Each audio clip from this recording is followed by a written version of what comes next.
Bayangin, lagi tengah malam tiba-tiba kamu ngerasa gak enak badan.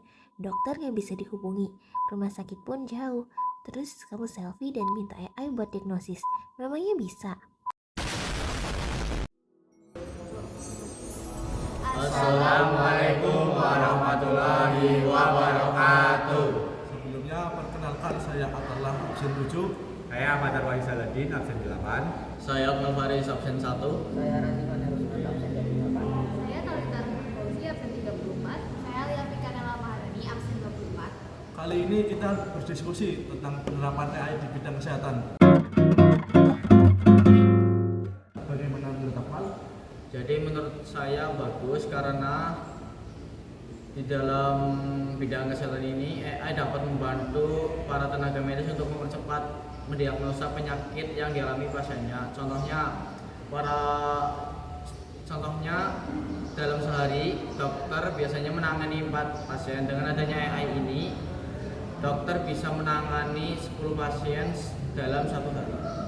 Saya kurang setuju dengan pendapat Akmal mengenai yang efisiensi waktu untuk dokter dapat menetapkan diagnosa kepada pasien tersebut. Karena menurut saya itu akan mengurangi waktu kontak fisik pasien dengan si dokter, sehingga itu dapat mempengaruhi tingkat keakurasian dari diagnosa tersebut. Dan juga AI menurut saya masih kurang efisien di dalam bidang kesehatan karena masih banyak sekali infrastruktur yang belum memadai dan juga tenaga medis yang masih kurang mampu untuk mengoperasikan teknologi tersebut. Saya sependapat dengan Akmal, terutama di bagian kontak fisik dengan pasien, karena tentu pasien itu butuh kontak fisik dengan dokter agar diagnosanya itu lebih akurat kan. Kalau diagnosanya itu sedikit melenceng dari apa yang dirasakan oleh pasien, bisa saja nanti menghasilkan hasil yang tidak sesuai dengan penyakit si pasien ini. Tentu saja hal ini bisa berdampak buruk bagi pasien. Saya lebih setuju ke pendapat Akmal karena AI dalam bidang kesehatan itu dapat membantu para tenaga medis yang agar mudah mendapatkan informasi dari penyakit pasien, sehingga tidak mempersulit para tenaga medis untuk mencari apa itu penyakit dari pasien tersebut. Nah, lebih mudahnya lagi itu seperti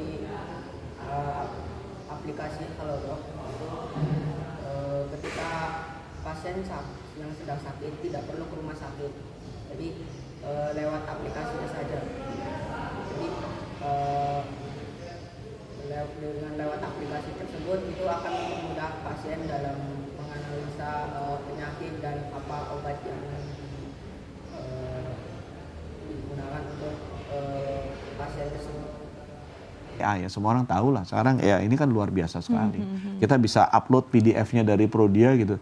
Coba ini apa masalah kesehatan saya? Wah, dia udah bisa hebat sekali tuh ngasih tahu. Oh, ini darahnya tinggi, mesti kasih obat ini. Tapi karena ginjalnya tinggi, nggak boleh pakai klaptopril, mesti pakainya yang lain. Gimana gitu, dia hebat sekali bisa. Baik.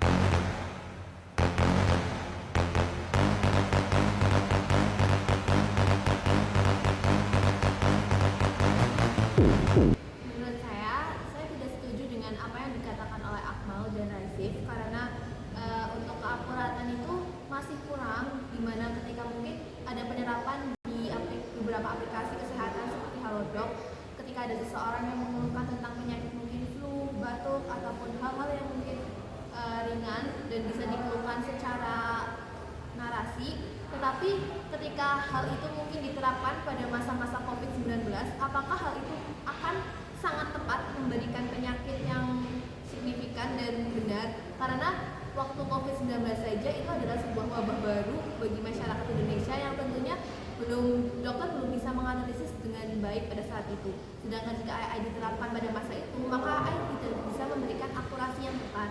Selain itu juga penyakit-penyakit baru yang mungkin harus dipelajari dan dilihat secara fisik oleh dokter-dokter langsung, tidak bisa hanya berdasarkan narasi saja ataupun dari gambar-gambar yang dijepret untuk lalu dikirim kepada AI. Terus juga di sini bisa dicontohkan mungkin ketika AI bisa menganalisis tentang penyakit kulit dari gambar saja, tetapi jika itu diterapkan di aplikasi Halodoc yang mungkin digunakan oleh warga Indonesia, dan ketika ada warga-warga asing yang menggunakan atau warga-warga yang berkulit hitam nanti meng-scam atau memberikan fotonya, maka bisa saja diagnosanya itu berbeda dari data-data yang sudah diberikan sesuai dengan ciri-ciri orang-orang Indonesia.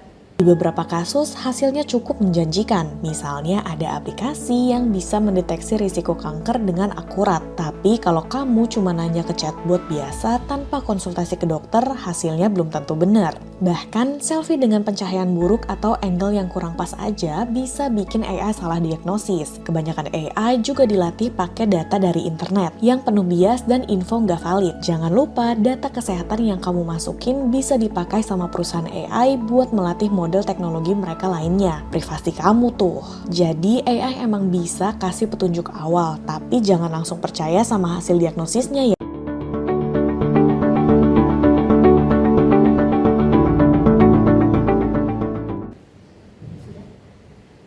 AI di bidang kesehatan merupakan teknologi yang mencepat membantu dan dalam mempercepat diagnosis, meningkatkan akurasi pemeriksaan dan mendukung pengambilan keputusan medis.